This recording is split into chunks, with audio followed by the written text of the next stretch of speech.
जो पूर्व में किया गया हमारा पाप कर्म है, हमने किसी जीव की हत्या करी है, हमने किसी को कष्ट प्रदान करा है, हमने किसी को अपशब्द कहा है, हमने किसी को ताने दिए, हमने किसी को आड़ा टेढ़ा कहा है, हमने किसी को गालियां दे दी है, मात्र एकादशी का व्रत ही कर लेने पर ये सारे जो दोष हैं वो समाप्त हो जाते हैं।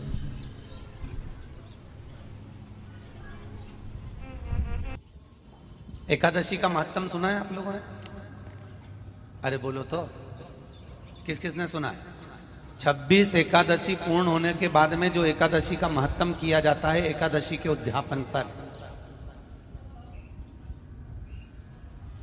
किस किसने सुना है? कोई ने सुना हो तो बताओ। 26 एकादशी पूर्ण होने के बाद में, और कहते हैं अगर एकादशी पूर्ण होने के बाद अगर हमने ये कथा नहीं श्रवण करी तो एकादशी का पुण्यता का फल प्राप्त नहीं।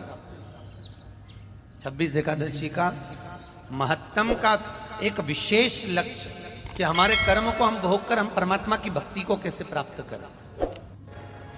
एक प्रश्न आपके भीतर, शिव महापुराण की कथा कहती है, विदेश्वर संहिता कहती है कि एक लोटा जल जब हम महादेव को चढ़ाते हैं, शिव जी को समर्पित करते हैं, तो उसमें से एक अंश पितरों के पास चले गया, एक अंश पूर्वजों के पास चले गया, एक अंश वास्तुशास्त्र के वास्तु के देवता के पास चले गया, एक अंश नारायण के पास चले गया, एक अंश ब्रह्मा जी के पास चले गया, एक अंश इंद्र के पास चले गया। विदेश्वर संहिता कहती है कि शंकर जी पर समर्पित जल के 33 कोटि देवी देवताओं के हिस्से हो जाते हैं केवल एक लोटे जल में से, एक लोटा जल में से 33 कोटि देवताओं के हिस्से हो जाते हैं एक लोटा जल में से। अब आपसे प्रश्न यह है, जब से शिव महापुराण की कथा टीवी पर चालू हुई, जब से शिव महापुराण की कथा भारत के लोगों ने, विश्व के लोगों ने सुनना प्रारंभ करा, जब से शिव महापुराण की कथा लोग श्रवण करना प्रारंभ करे, सुनना प्रारंभ करे, तब से आज तक, और उसके पहले का समय निकाल कर देखना, पहले जब आप किसी को पत्रिका दिखाते थे, हाथ दिखाते थे, तो लोग कहते थे कि पितृदोष है। बोलो, बोलते थे कि नहीं बोलते थे? लोग कहते थे वास्तु दोष है, लोग कहते थे काल सर्प दोष है, इसका पूजन कराओ, पितृदोष का पूजन कराओ, काल सर्प दोष का पूजन कराओ, वास्तु दोष को सही कराओ।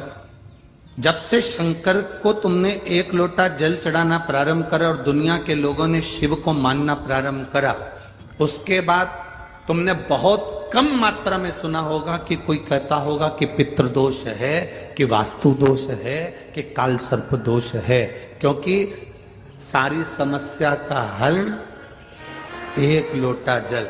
जब हम शिव जी को जल चढ़ाते हैं तो हमारा पितृदोष, हमारा वास्तु दोष, हमारा काल सर्प दोष, ये सब,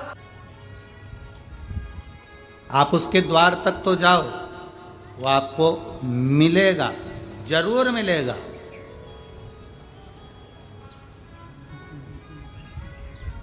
और एक बात कहें मेरी जीजियों और मेरे जीजाओं, बहुत सावधानी से सुनना, कभी योग लग जाए आपको, कभी शिव मंदिर में कोई भी नहीं, कभी ऐसा योग लग जाए, वैसे तो अब शंकर जी का मंदिर खाली मिलना कठिन है, पर कभी अगर आपको ऐसा योग लगे शिव मंदिर में कि अकेले हो आप, कुछ भी नहीं है आपके पास में, चलेगा, अगर जल हो तो ठीक, बेलपत्र हो तो ठीक, ना हो तो भी, अकेले हो, गाड़ी से जा रहे हो, रोड के किनारे पर एकांतेश्वर महादेव मिल गए, कहीं पेड़ के नीचे बैठे थे,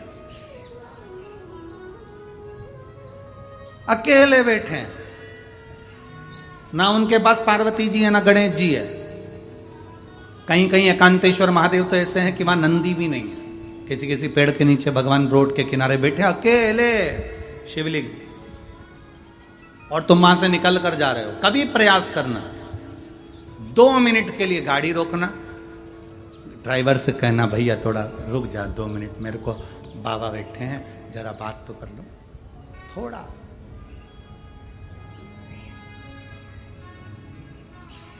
रोको जरा, रोको 2 मिनट रोक कर उसके पास बैठ कर, कुछ भी नहीं होना, कुछ भी नहीं, थोड़ा सा सफाई कर देना, बैठ कर दिल से कह देना बहुत दुखी हूं बाबा, पर मेरे महाकाल राजा, ओ मेरे महाकाल राजा,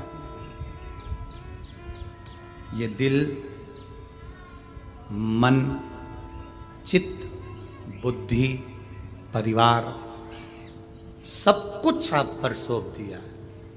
अब मेरी जिंदगी के निर्णय मेरे महाकाल राजा आपको लेना है, और मैं जानती हूं आप मुझे गिरता हुआ नहीं देख सकते क्योंकि आप काल अधिपति हो।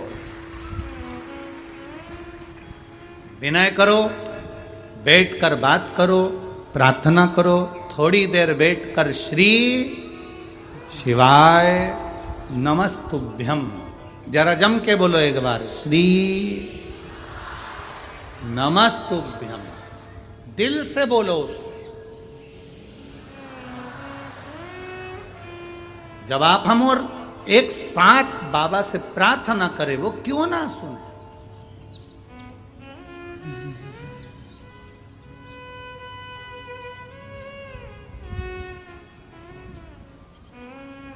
मुझे तेरा ही सहारा है,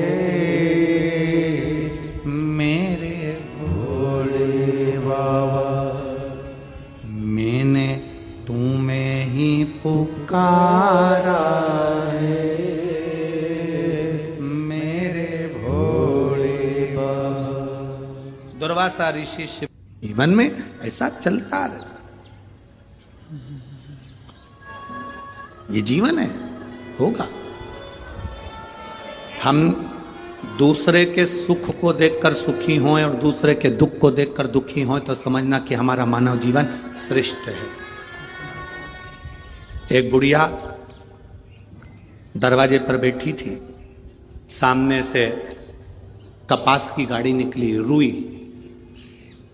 रुई बोलते हो कपास बोलते हो, क्या बोलते हो, रुई, कपास की गाड़ी निकली।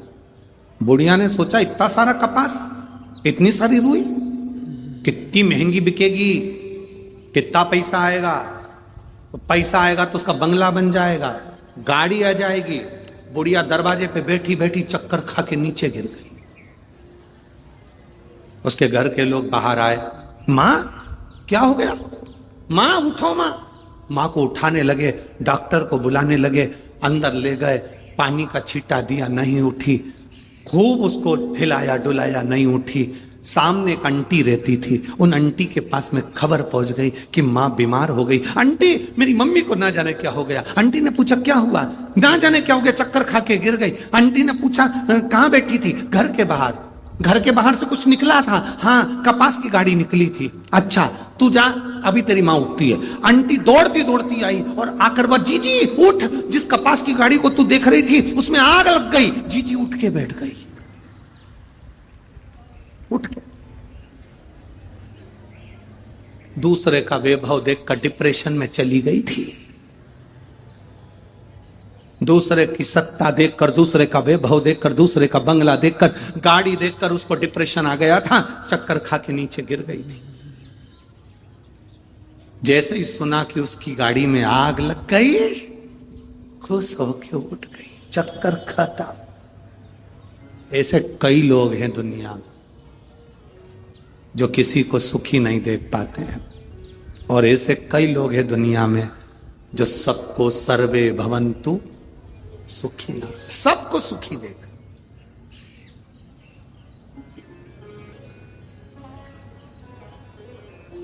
अरे लुटा दिया भंडार काशी वाले ने, कर दिया माला